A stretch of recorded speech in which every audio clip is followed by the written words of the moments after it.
Oh, Welcome again to the December edition of the Ops Coaches Call. I hope this video finds you all merry and bright.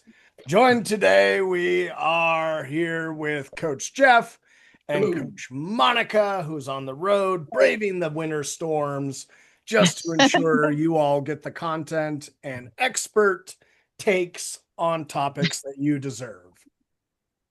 So, we're just going to kick right off into it with the questions that we have for this coach's call. And the first one, I think, is a great place to start, which is how do you handle training and travel during the holidays? Monica, you're just coming back from Montana where you trained while traveling.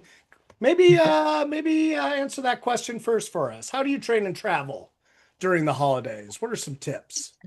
I get an idea. Well, knowing where I'm going, I kind of scout out what gyms are around the area. And luckily, my daughter, who lives in Helena, kind of had the up and up on that. So they don't have a powerlifting gym in Helena, is what it turns out. But they had something that was, they had enough weight and they had kilo weight and they had some like Oli bars and, um, uh, kind of a bench press, and they had a Rogue SSB bar. I mean, so I put all of it to work, and I think it's just kind of planning ahead. Just, I always take my equipment with me, obviously, knowing what my program is going to be. So I have all the things that I need to be prepared. And then thinking of things that you maybe not use in your gym, but just to have on hand. Like I didn't have any chalk and they don't allow chalk in that gym. So I wish I would have had a better pair of figure eight straps for deadlifts because I had to deadlift on this Oli bar that was slippery and like I couldn't grip it to save my life with mixed grip or hook grip. It was just some no name stupid barbell.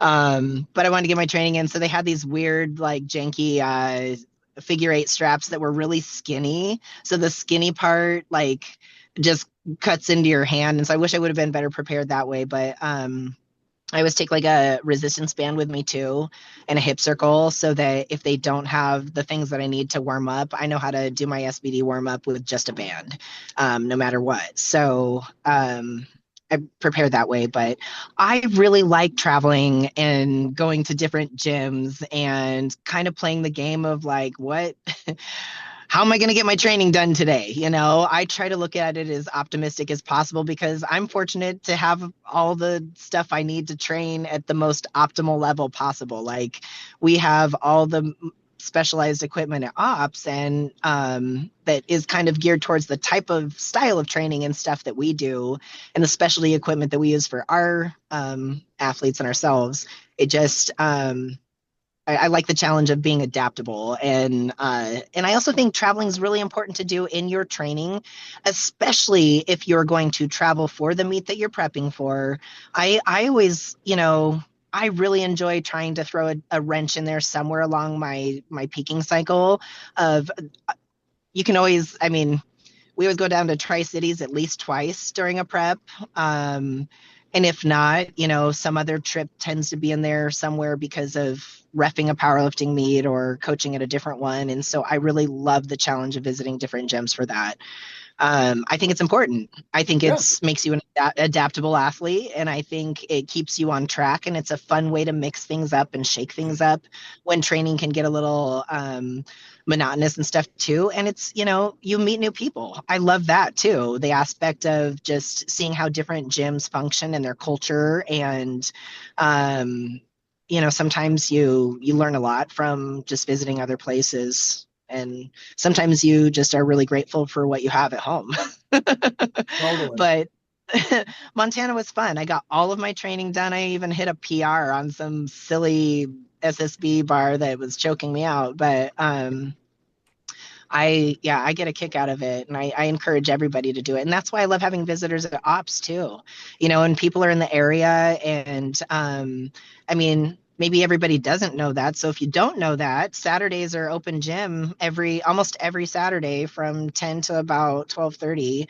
And we have visitors drop in multiple times throughout the month, either people that we coach or people that are curious or people that are swinging through town for the holidays and need somewhere to train. Erin Murray's dropped in a couple times and got her training during the holidays, and that stuff just makes it so fun. So, you know, get out there, people, and travel. Get out there and travel. No, I think you hit on a lot of great things. Um, when we I think, compete, when we compete, we're never at home, yeah, right? When you get to a good level, you compete elsewhere across the country with some travel involved, and so that behooves you to learn how to do that. And I think we can frame the holidays as an opportunity to do so. And if we're traveling to see family or whatever it is, like that's a great opportunity to get your body used to training at a different time zone, a different yeah. elevation, all these great things that just make you a better competitor. All That right, that Jeff. was something. Yeah. Oh, I was just Oh, gonna go say ahead. that's things that people don't think about real like is that's what I ran into in Montana is they're 3,000 elevation more than we are here at home. I did one set and I was like, "Oh shit, this is real." Like I was gassed and like I'm already pretty vascular, but this was like something I'd never seen my body do before. It was like I had all these capillaries on my shoulders and arms and it was crazy. Those things you just don't even think about being an impact. So, Yeah, yeah. absolutely. Jeff, what about you? When you think of like holidays and travel, are there like adjustments you think about making to your training schedule at all? Do you try and do the same thing you're doing the week prior, just at a different location? What do you think? Yeah, I mean, I think, well, as far as like the first point, taking your training differently is like auto regulation becomes really important. Like, obviously, some people have great holiday experiences with their family and friends and all Yes, that, and they're going to feel great in the gym, where others, they're not. It's the opposite. They're totally. super stressed out It's a great and you're sleep deprived and so on and so forth. So that's where regulation comes big into those weeks. Um, and then, yeah, I think me specifically, I try to keep my training as close as possible, but with travel and whatnot, it's not going to be. So push it off a day, communicate with your coach, etc. Um, yeah, I think Monica nailed everything I wanted to say on the head, honestly. Like, we have such the same opinions on that aspect of things. point. I Well, know. and I think we've Yeah. all the three of us actually have all traveled and trained Yeah. and competed at travel meets and stuff together. And so I think you learn a lot from each other in those too to see how your teammates and other elevated athletes do their thing. And I mean, it even comes down to like food. Like traveling is fun to experience the food that you go to, and I'm a huge fan of that. But I also think there can be a part of it that can be fairly disciplined as well, and you don't have to eat out every single meal either. And if you're, a serious athlete and you really are planning your training well, you're planning your nutrition as well too. And Right. like I always make sure I know that I have a few. I mean, if I'm driving, that's even better because then I can pack like literally a bag of food with me. That's stuff that is assemble friendly. It's not anything I have to cook, but it's things that I can literally Lego together to make sure I have proper fuel for training before and after. Right. And that's the same thing. I mean, I'm going to Arizona next week. I've already sent my grocery list to my mother. I'm like, hey, just make sure we have these staples in place, so on and so forth. Like, we know there's going to be extra things here and there, but have all your priorities placed. Like, know where you're going to train, know what the equipment is. Like the gym last year, I wanted to find a gym with a mono, found the only place I could find with a mono, but all their specialty bars were locked up, which I thought was hilarious. Um, so that was fun and different, but yeah, just plan ahead. It shouldn't be stressful. Just auto Yeah, regulate if you have to, and have fun with your friends and family if you can. I think the planning ahead part is really important. And if you treat it like last minute packing with your training, you're not going to have the best week possible. I'll be the first one to tell clients and everyone else that like if you're in prep, you're in prep. Right, Treat it like prep. If you're not in prep, this is the fucking holidays. This is a natural part of all of our year where it's time to de-stress, enjoy time with family and community to the best of what our lives allow us to do, right? But, like is training 5 days a week the priority during Christmas time? Yeah, Maybe it is, maybe it isn't. If you're prepping for something, maybe, right? If you're right. not prepping for anything, like, do you really need 5 days that week on top of all the other stressors of the holiday and all these other things? Like, create an abbreviated training schedule. I And don't just set think your you're, non-negotiables, I think. yeah, Like you're totally. going to have your 10,000 steps. You're going to hit your SBD days. You're going to do XYZ, right? I think that's what's important is A the non. 1000%. Yeah, really prioritizing what's important and then all the bonus stuff or the little extra things, right? Like maybe this is the week to not push on those or take some of those away so that you have time to de-stress outside of the gym. And you're Right. just going to come back that much more refreshed and able to push. Because that's what I see happening all the time is people will try and push into the holidays and then they're exhausted afterwards Yep. rather than coming back in fired up and ready to get after it and feeling like, oh, that was exactly what I needed to reset myself, right? And be able to train the way I want to. Is now I had a couple days off, right? Like that stuff really matters. And as long as, like Jeff said, your non negotiables are met and your consistency is where it needs to be to maintain your progression, right? Like, I think it's better to give ourselves the time, especially the older we get, the more responsibilities we have, right? Like if you're a young gun 20-year-old, all you got to do is fly home, see mom, dad. Yeah, fuck you. Keep training, right? You got Well, just kids and you're wrapping presents all freaking yeah, week and you're coordinating yeah. with this cousin and this uncle and then family, this family on this day and this family. Like get your SBDs in and just get out of there. Yeah. I think that's really too, like if you're um an athlete that has a coach, communicate all of this with your coach because that way you can, like Dave just said something really important as far as like there's ways we can do things to still hit the marks that are going to keep that progression going, that even if we have to like do a week of training or a couple of days that aren't exactly what was originally planned, we can still make things happen and we can still find a way to find progress even if we're kind of pulling a few things out of the mix. It's just communication, and that way you're set up for the best. 1000%. All right. Next question. The question is, why would you use percentage instead of RPE? Jeff, I'm going to have you start with this. Boom. Because percentage is objective and RPE is subjective. I think that's the best answer, honestly. I think it depends is actually the best answer. No, wait, it's why. That's not a depend question. Yeah, subjective against subjective. I think when you have a lifter who is consistently over or under projecting RPE, excuse me, Yeah, it's really good to put them on a percentage so they're not, doing one or the other. You have objective measures for them and objective markers for them to hit. And I think, especially when you have people, in my experience at least, who like to go on the higher side of the RPE thing, they think Right. what a six is actually a nine. You're just digging yourself into a huge recovery hole that it's yeah, really hard to dig out of.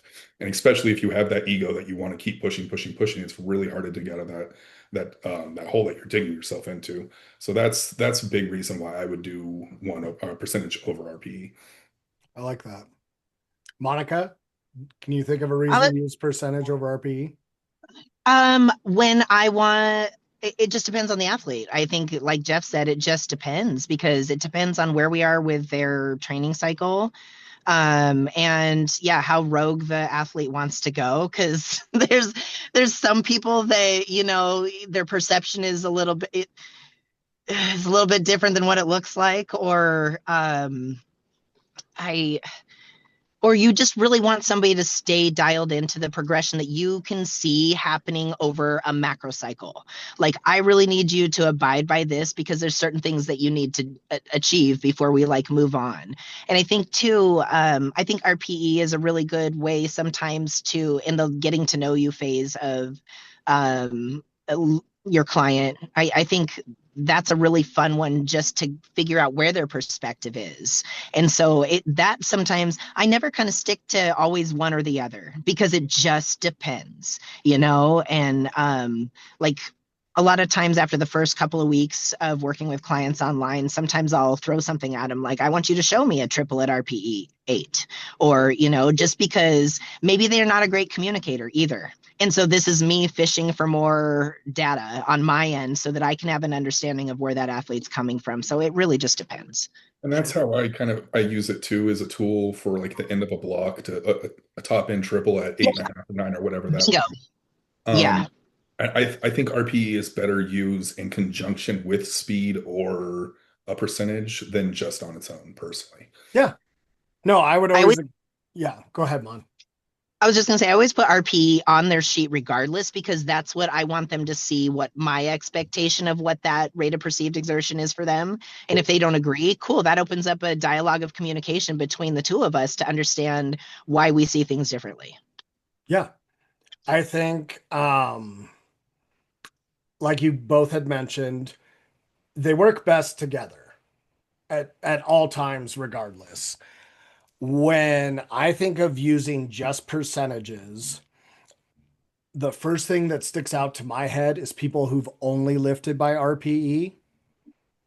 And so they don't really understand that as long as the majority of your training work is falling between 70 and 85%, you are doing what you need to do. And people tend to push higher, 80, 85, 90% more often. And when they push higher more often, your training blocks get shorter before you have to recycle back. Versus if you start someone at 70% and you make just an easy linear progression, now they get the volume work that they need to get. It transitions to the strength work they need to get for moderate reps.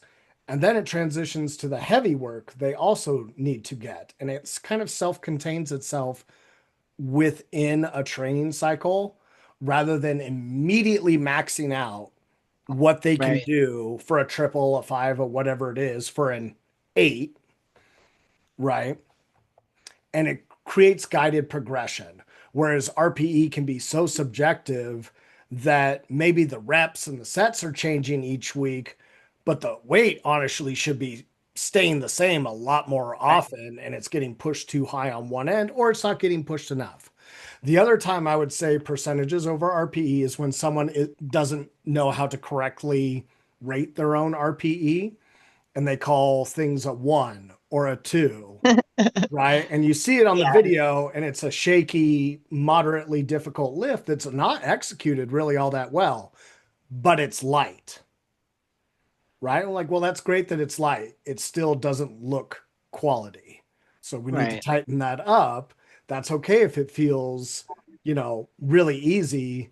It's because you're not doing it very well.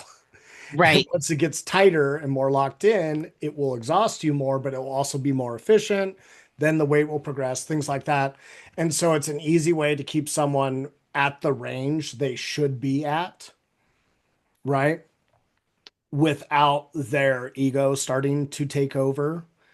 And the other thing I was going to say too is we've used RPE so much in the recent years that people don't know how to use percentages. That's right? fair. And they don't know what percentage they should start at with variations, especially, right? Like, what percentage should you start an RDL at of your 1 rep max deadlift? Monica. What percentage of Your rep one max? rep max should you start RDLs at? Oh, like 60? Fair answer. Jeff, what would you say? 65? A bit lower than that, like 45. Yeah, I'd say 50%. Okay. That's a starting point for RDLs. Half of your deadlift. And we'd be surprised how many people can't RDL well half of their deadlift. Right? But what beats them are you up. talking about as far as like reps scheme for that? Doesn't even matter, right? Because rep schemes are by client. Some people can do 10 reps at 50%. Right? That's fair. Others can only do 6. It's proportionate to how high that deadlift is, their work capacity. Yeah. But as far as starting points for exercises, right, 50% is where you should start an RDL at when you're looking to program it, right? Around there. It could be lower, like Right. Jeff said too. Sure. 'Cause it gives them somewhere to go.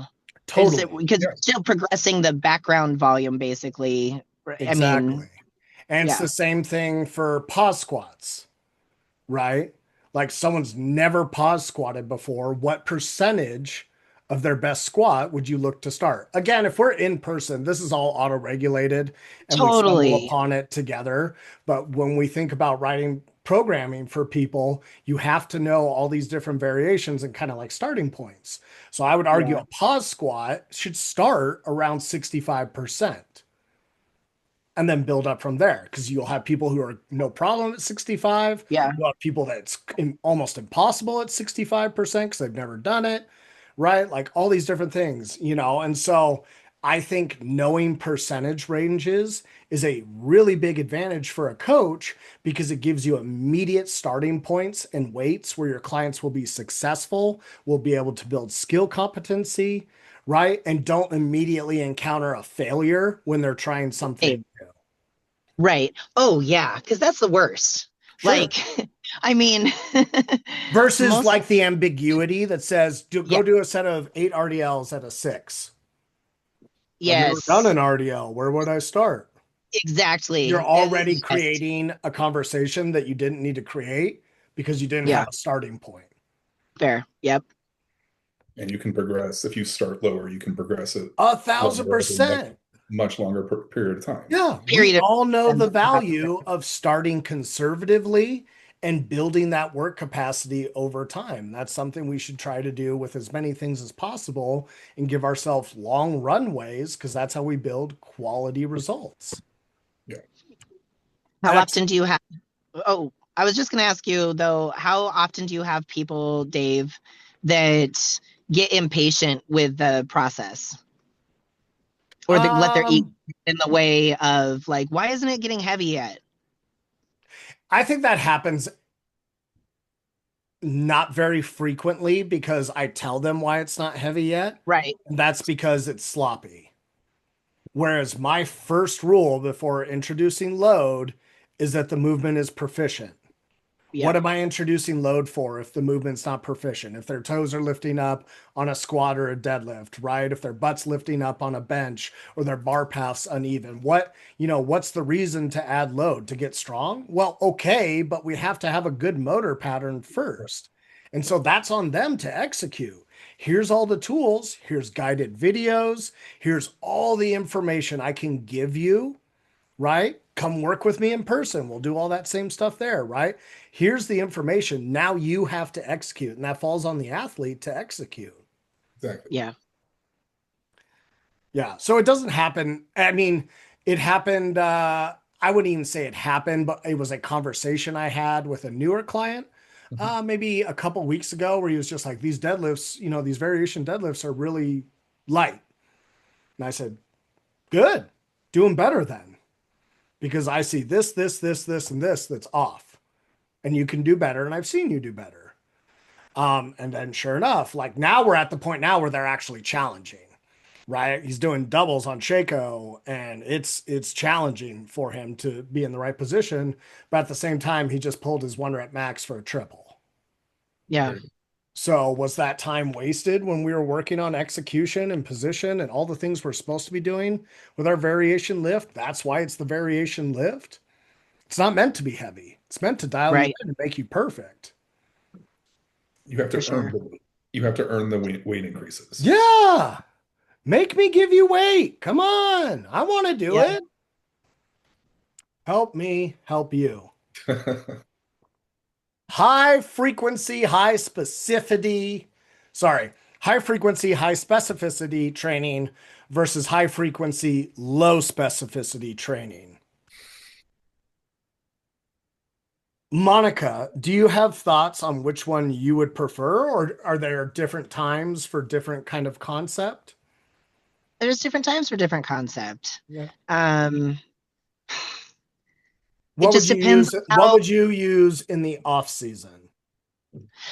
volume for, rebuilding. Well, especially coming off of a meet, you got to rebuild your base. Okay, And so if is that going to be specific to your competition lift training or less specific but still with high volume and high frequency? And it also depends on the lifter and their split. Are you an Okay. SPD lifter? Or are you a, multiple exposure to a lift kind Let's of a take it thing? off the context because it says high frequency, that it's a multiple lift exposure a week. We'll say 2 times squat, 3 times bench, 2 times deadlift. Do all of those need to be, would you have all of those be high specificity No, right after a meet in the off season? no, no, Okay. because there's no need for it. There's no need to be, especially in the off season. Like it's a good time to play around with different variations and kind of see rebuilding things that maybe were broke down in the last prep. So I don't think specificity is necessarily the right thing right out of the gate. It's just kind of getting people reconditioned and exposed to different things, rebuilding things, starting. I think it's a good time to try different stances, different, all kinds of stuff. So I don't think specificity is necessarily. I'd prefer like, I don't know. It just depends. You, yes, it just depends. You would say after a competition with no competitions coming up, that it's okay to drop some specificity and train general physical preparedness in a more focused approach to create a bigger base for future peaking. Yeah, Jeff, because you. oh, sorry, Oh go ahead. no, but I was just gonna say I think that's the beauty of seeing people peak and express whatever we did during those blocks previous. How did they turn out? And it's a good time to, when there's no pressure for something on the board to do, it's a good time to be curious and explore. And maybe the athlete has different goals or different desires, and so it's a good time to, play around with stuff like that. Okay, yeah, that's a great point. Jeff, let's say an athlete has a qualifier meet and then is running right into nationals, say 3, 4 months later. Is that the time to reduce specificity, or would you maintain it through their first competition and then going into their next competition training block? Yes, the latter. I think trying to strengthen any obvious weaknesses would be the main priority, but keeping as specific as possible and, staying in that 70 to 85% range until we're closer to peaking for the SBD specifically. Is I like that it. answer your question? Yep. Yeah. Yeah. No, I would agree. I would say, I don't see a need to be highly specific year round. I do recognize athletes that have a lot of competitions within a year, and that does dictate how specific they have to be with their training. I don't think anyone needs an Agata 5 day a week SBD setup or anything like that. Um, but depending on their competition schedule, that's really going to dictate how much off-season time they have. And so the more competitions an athlete has a year, you kind of have to really focus in on what are going to be those big ticket items we can work on in whatever off-season length we have. And then what am I going to do to complement the highly specific training and ensure they're not getting compensation injuries, overuse Yeah. injuries, right? Like all the things that happen from just strict barbell work. Um, I think there has to be a plan to mitigate those things if you're in a highly specific, high frequency block. Um, and I think even then, like a squat's a squat, a bench is a bench, and a deadlift is a deadlift. No matter how you perform them, there is still going to be degrees of carryover to your main lift. And if you're an experienced lifter, you really don't need to practice your main lift every single time you train. Yeah. You know what you're doing. You need to be working on things you don't want to be doing. if you're a little bit newer, I can see arguments for it, but I personally don't buy into it because, yes, a new lifter should get lots of opportunity to bench, lots of opportunity to deadlift and squat and find their shape and position.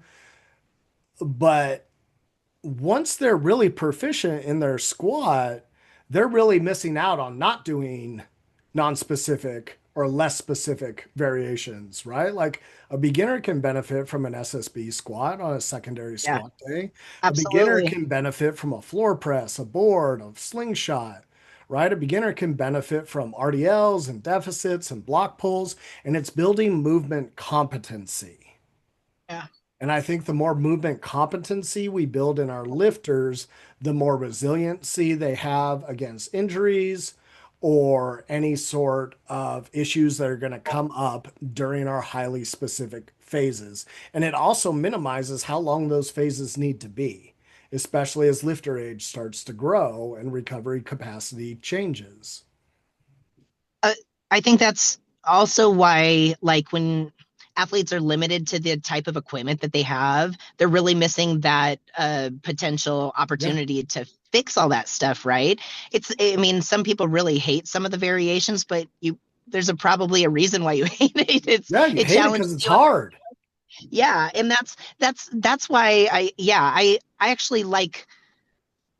I mean, obviously not switching up those variations or bars too often, but giving somebody the opportunity with a block with something just to see how it carries over when you retest it is really, really important. And, not having an SSB or a cambered bar or a block or for your bench or for deadlifts it's just makes things have to be more specific. And then that's, like you said, that's when injury comes into play. And also, I mean, I know lifters that really have a hard time getting under the bar full time. Like I have one right now that is dealing with some shoulder and elbow tendonitis stuff that we're working through, and the idea is to get under the bar more frequently than he has, but there's no way he could be under a straight bar every Right. single weekend for all of our training. It's just not possible. So you, and I know as a master's athlete, like my off season looks way different than it did 10 years ago, Yeah, but and so like, that's taking the lifter into account. And how many coaches have yes, we seen who, no matter who they get and what point they're at in their life and what their body's physically capable of, cool, you get 5x10s your first week. yeah, yeah. And it's yeah, And yep. I think that's why I get irritated with these conversations is because as a coach, like, why aren't we taking the athlete into account 100%? Exactly. I know, that's why it's like all these Like, questions are very like yeah, it it's depends. yeah, it's just like talk to your athletes, know that, like, see what their weaknesses are. Like, you don't need to program them all the same. Like, No, different things are going to work for totally. different people. When it's time for like peaking, yeah, we need to be as specific as possible. But like, I Yeah. don't know. I just these, yeah, it just seems That's like we're I don't want to sound negative, but it's just like it seems like we're just like, just pulling at hairs. Honestly. No, but I think like pulling at hairs is important in a lot of ways, right? Because how I know tons of people that would just go ahead and argue for high frequency, high specificity, regardless, or high yeah. specificity, low frequency, high frequency, low specificity, regardless, right? And not, I think something you guys should remember too is you've benefited from knowing a bunch of different programming styles and strategies and performing them on yourselves, on your clients, right? And understanding, and this is what a good coach should be, understanding that anything can work. Exactly. Yes. All it re- Yes. all it requires is buy-in from you and your lifter and schedule progression. Yes. That's the Yeah. name of the game. How you go about creating that should be tailored to your lifter and what they need and what their recovery capabilities are and all of that. But we have to remember too, that's not what everyone does and what everyone thinks. Yeah. I guess that's one of my favorite parts of coaching a variety of different lifters and ages and stuff is and styles of lifters, and is that it's a fun puzzle to figure out is like which variation and non-specific thing is going to build up the thing I need to carry over to the specific thing, Yes. and like testing it out. And, we get knowledge from experimenting, Yeah. and I just saying that out on an experimental level as a coach, but that's a lot of what we're doing is like, I have the intuition that, or science says this is going to work. I'm going to throw it at this guy based off all these variables and see if it, how it turns out. And we're just too complex as individuals and athletes to not take into consideration us as a whole entire person. There's way too much to just be able to say, like, I'm going to excel at the most optimal level as an athlete by a spreadsheet. Yeah. I like what I do too much to consider that a viable option. Well, and all these things change over time as well. Yeah. What the weaknesses are, what time Yes. commitments people have over time. Some periods they have more, some periods they have less. How do you get the same training result with less time spent? Well, your Right. efficiency has to get a lot higher, right? What you do in a session has to get a lot higher. Lots of things have to happen. Okay, what happens if you have more time now? Well, now you can spread that out. Yeah. And just, it's very, I agree that, it's a general question and there's a lot of nuance to it and things like that. But I think the nuance is things that need to be talked about more Sure. because I still see beginners getting 5 days a week, fucking only specific barbell lifts with SBD days on them and stuff like that. And it runs them into the ground and they just get chewed up and spit out by these programs. And they think Yeah. that like, oh, I'm just not built for powerlifting or, Right. or I can't train 5 days a week. So why even do it anymore? That kind of Yeah. stuff. And I think that's an important part for us to be able to touch on is like, you can get stronger on 2 days a week. Yeah. Yeah. And I wasn't trying to No, I know that. Yeah. I agree, Jeff. No, I think it's an important thing to say that it can be a little frustrating because it is so like open-ended. Right. And it does, Like I have a client that's been with me for like almost 2 years now, and he works retail in grocery, and like he doesn't have train time to train from November 1st till Christmas Day, basically. So we tailor that training to him where it's 3 days a week, minimal exposure, get in and do the minimum and get out. Right after January, he has plenty of time. We've opened it back up to 4, sometimes 5 days a week when he has the time. And that's when he starts doing really well and see a lot of progression. But these 2 months, it's not that time. So we just specific the Yeah. training. Yeah. So Well said. Yep. All right. I hear a lot about lifters dialing in their diet and then even eating more calories while still losing weight. How do I do that? Monica. I love this question. A lot of times when people start with nutrition and they start working with a coach, most likely that person, and let's say this is the result. All of a sudden they're eating all these calories and it's way more than they were and they're dropping weight and stuff like that. And if we're talking about a natural situation where GLPs aren't involved or things like that, I'm just going to use poison where poison's not involved. Yeah. So like, a lot of times, and this was actually the case with me when I started working with Tony, was that I was 144 pounds and really restricting my diet, eating very minimal calories. I think it was like 1,500 calories at the time. And I was really trying to stay in my weight class. And as soon as I started working with him, we got my metabolism fired up by making sure that I was eating consistent and it was well balanced so that my protein, carbs, and fats were in line. And it cut all the stuff out because I was adhering to what was laid out for me. And there's a lot of sneaky calories and stuff that all of us consume too, when or not. Awareness is everything. Tracking is everything. So as soon as they start tracking, everything kind of starts falling into place because your metabolism starts firing. You're all of a sudden have more energy to train because you're not dieted down. You're getting all this fuel. And instead of your body storing it for fat because you've been training as an athlete, all of a sudden you have more energy and you're getting more out of your training. And then, couple months goes by, our metabolism is really kicking into gear now and body recomposition is starting to happening and we're laying down better tissue, and then you're hungry like and your fat is falling off your body because all of a sudden your insulin signaling is a lot better too because of the shift. So there's a variety of different reasons as to why that can happen, but it's usually just as simple as somebody probably dieted them into a hole, or they weren't eating very well in the beginning, and as hard as they're training and putting in all the effort at the gym, it's like when they finally sync the two together of nutrition and training, your body knows exactly what to do. It is, has all the fuel ready to do everything it's been wanting to do. And it just creates this cascading event of awesome body recomping with a fiery metabolism.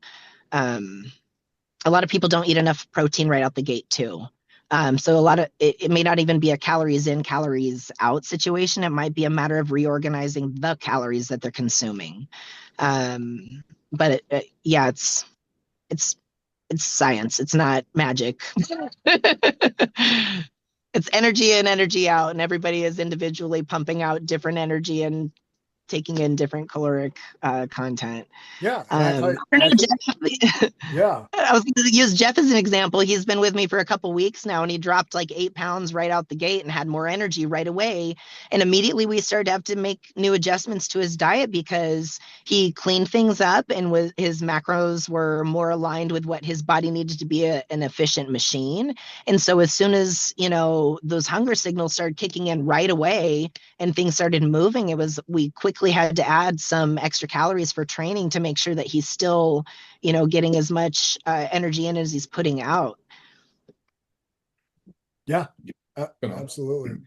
I think you hit a great point, talking about you start feeling more energetic.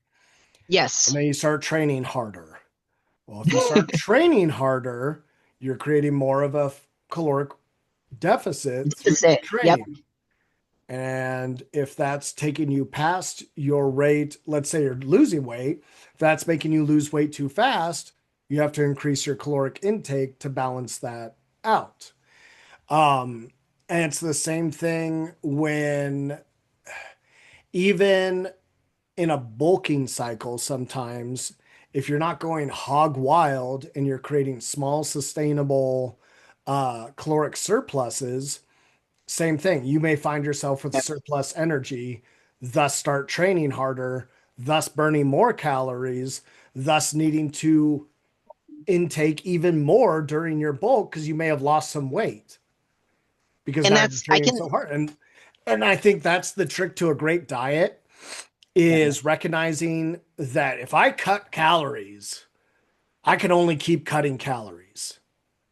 I want to minimize how many calories I have to cut, and instead fuel my body to constantly perform, constantly do work, and create a caloric deficit through activity, through better habits, through better quality of life, and more general activity, right? Quality of life.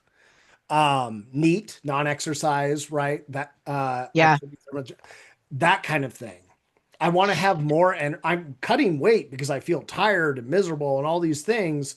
When this weight comes off, I want to have the caloric input to then enjoy my life the way I feel like I should be enjoying it as this weight comes off. And I don't want it to negatively affect training to the degree that it demotivates me to stick with my nutrition protocol.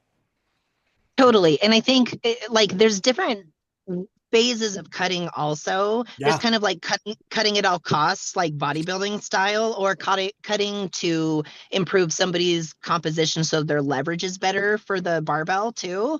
And both kind of have different, structures and demands. My favorite aspect of nutrition coaching is making sure that most of the people that I get to work with are performance athletes. It's performance nutrition. So as much as they're trying to maybe manage into a certain weight class, overall performance is always the overall goal. And so really tailoring it to that is is really I enjoy that. And I know as like myself going from, when I have to bulk, like that's usually what makes me stop bulking is the uncomfortable amount of calories that I have to consume, because that's what happens to me right now. My calories, I'm in a deficit right now, and so like I have enough energy for X amount of training, and so my volume is cut in my training big time right now, so I can still make progression and still get strong.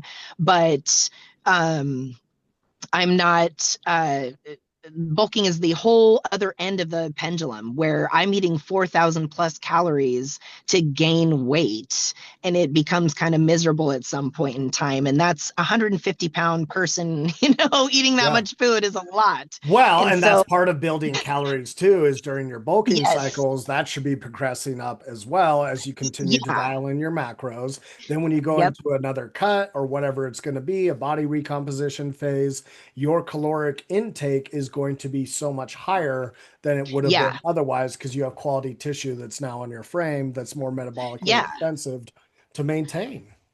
Totally. Like this is probably the most calories I get now in a, Yeah. a dieting phase that I've had at this restrictive level. But I mean, it's just years of kind of going up and down on the scale to make sure that I'm filling out my leverages appropriate for my frame. And I'm not getting Years.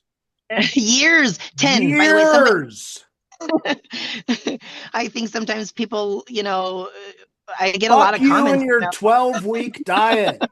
Years. Yeah, it's you know we were just talking with a one of our training partners over the weekend about how like it's cool to see how after like a decade after kind of gaining losing with purpose, but like I'm probably the most dense I've ever been at 150 pounds in my life. It's just different muscle, and that's taken 20 years of physical activity and 10 of powerlifting. So like it takes a long time to have that dense, body comp. Yeah. You're gonna hate how much you have to get skinny and fat in powerlifting, but it's true. Yeah. I mean, To fill out but your leverages. you stick with it for a long time. You do that well for a decade, or you keep getting better at it for a decade. And then you enter your late 30s or your 40s, right? And you're in the best fucking shape of your life. Seems like a pretty Yeah, good yeah, investment of your it time. is. And I And think that that's a huge point for people to remember too, is like these are skills, these are lifelong skills you continue to build, but every day that you do it well and every day that you get better, a decade from now, you're going to really thank yourself.